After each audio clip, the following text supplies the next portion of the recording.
Tonight, the I-Team uncovers paramedics under attack. Chicago emergency personnel are being assaulted on the job, and first responders say it's getting worse. Investigative reporter Chuck Gowdy joining us tonight with more on this disturbing story. Chuck. It is, Kathy. Ron, you could hardly blame paramedics if they felt some paranoia on every call. First responders tell the I-Team at least once a day in the city of Chicago, paramedics trying to save lives end up fighting to stay alive.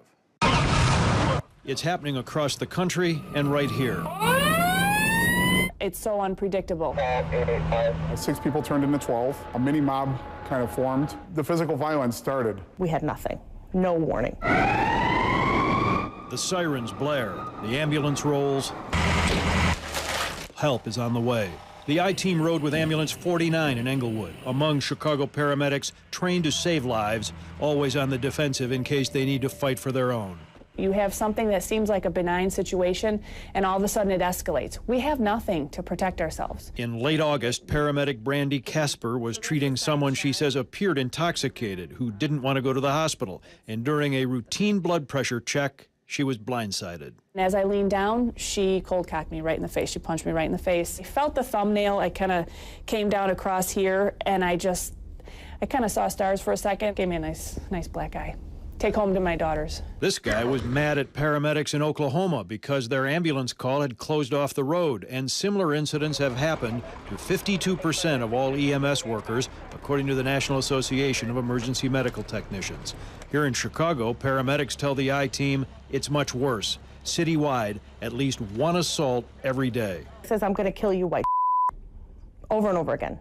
Paramedic Melanie Howell says a patient and his family pinned her to the floor of her ambulance until firefighters had to rip the attackers off of her. If they had not stayed with me, I don't know what they would have done to me. Every day I go to work is different since that day.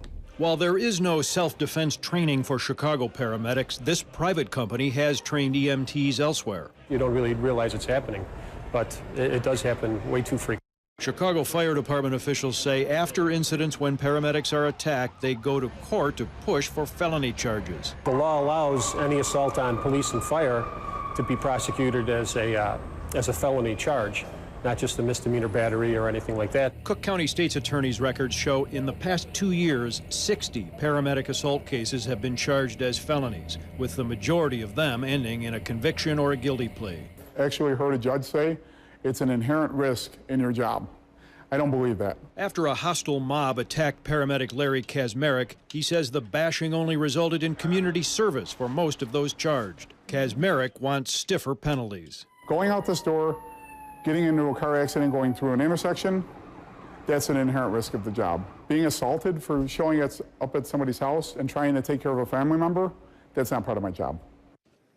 City fire officials say police and prosecutors determine the severity of charges after an attack.